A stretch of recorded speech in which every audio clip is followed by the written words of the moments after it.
There's a few teams that are going to have something to say with that. Hill Murray was ranked number 2 in Class AA. They're the defending state champions. Duluth East from up north has a player named Max Tardy, led the Elite League in scoring this past fall. And they're a program that's perennially right in the mix.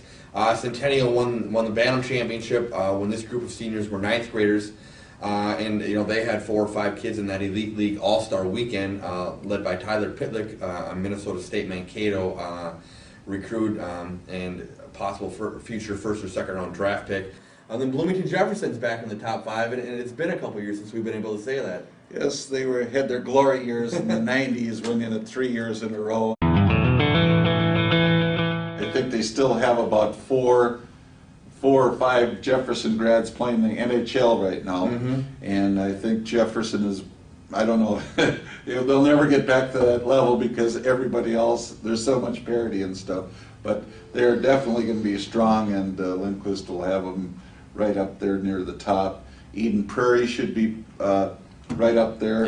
Yep. They've got Nick Leddy, who's going to the University of Minnesota, and he's an offensive defenseman. And then in Class A, St. Thomas Academy is going to be awfully strong. A lot of people want them to opt up, and I think there will be a chance in a year or so, but it takes about a year to go through the paperwork.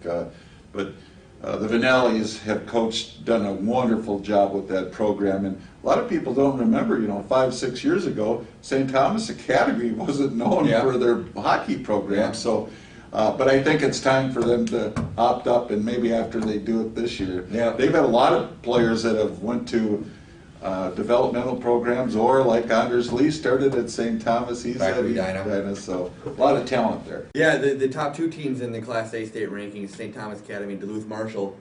I mean, they present some drama in March, especially when they get in those title games. But we're at a place now in boys hockey in the state of Minnesota where programs that are perennially dominating that Class A level, have an opportunity to move up to AA, and you see it, you can do it, it works. Roseau, rated 6 in the AA state rankings, won a state championship 2 years ago. They were in the 3rd place game last year. Their enrollment is as small as anybody in the state. It's a move that can be made, and you can have success with it. And I think in St. Thomas's case, it probably will happen eventually. They had, as Greg alluded to, some issues 5 or 6 years ago, but they've solved a lot of them. They've got very good coaches in there, and they have an ice arena. And 10 years or so ago, they were really scraping to find ice time. Now they have an on-campus arena. It's going to make kids that have options as far as where they want to attend school and who also play hockey look more closely at St. Thomas Academy. Interesting to me that St. Thomas is probably still the team to beat in Class A when you consider that one of the U of M's better players, Jordan Schrader, could conceivably have been a high school senior this year had he not accelerated his curriculum. Yeah, I think he put up a few points this year. Nobody's mentioned Holy Angels, and Greg Treble. He's probably produced more Division I players in the last 5 to 7 years than any other coach around and stuff. And I gotta believe they'll still be good this year. Yeah, they're rated 12th in the season poll, and Benilde's right behind them. Benilde St. Margaret's at 13th, and those private schools they have Class A numbers that they've opted to move up, and like we mentioned, I think it's pretty obvious St. Thomas is next to do so. On to the girls' side, Edina topped that poll this week. Stillwater, Roseville, Hopkins, Minnetonka rounded out the top 5. A school that's not there, Eden Prairie. They've won 2 of the last 3 state championships in Class AA girls hockey, and they don't last forever. I know Tim Morris, head coach Tim Morris, has some players to work with, but early on they're not one of the picks. Well, they graduated about 12 seniors off of last year's state championship team, and I think that team only lost 5 or 6 games in 3 or 4 years, I think. And but don't shed any crocodile tears for Morris, because he's got 7 or 8 players that a lot of schools would like to have. they're going to be. He's always probably one of the top coaches. They'll be right in the mix.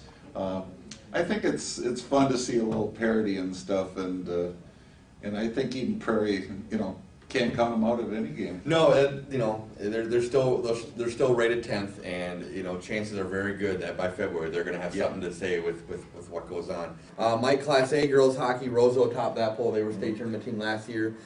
Blake and Breck 2-3. Breck played in that championship game last year, losing to Alexandria, and Blake 2 years ago won this thing. I guess what's your view of the Class A field?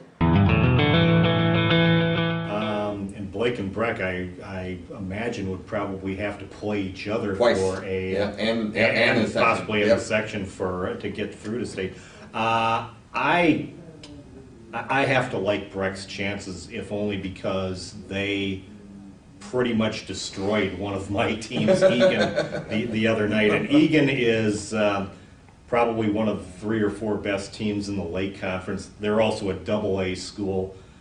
Egan probably has the best player in the Lake Conference, and Lisa Berriman, who plays defense for them. And Egan got up early, and then Breck scored 4 goals in the first period to just take control of the game and take Egan out of it. They look like they have a really good chance to win that championship this year. That's a good sign for the Mustangs, because the one thing they did lose a little bit in graduation was scoring. So for them to come out and score early this year, could do a lot. They got over that hump last year. They beat Blake in that section final, got into their second state championship, but it was their first big win over Blake, and played in the tournament. Moved into the Class A final, lost to Alex there. Danielle Justice, and Alex, the Alexandria goaltender, turned away about 45 shots that night. But nonetheless, if they're scoring now, it's a sign of things to come. Well, that should do it for us today. I'd like to thank Greg Clevin and Mike Shaughnessy. Tune in, mnsun.com, and make sure you keep reading us in the paper as well. Have a good day.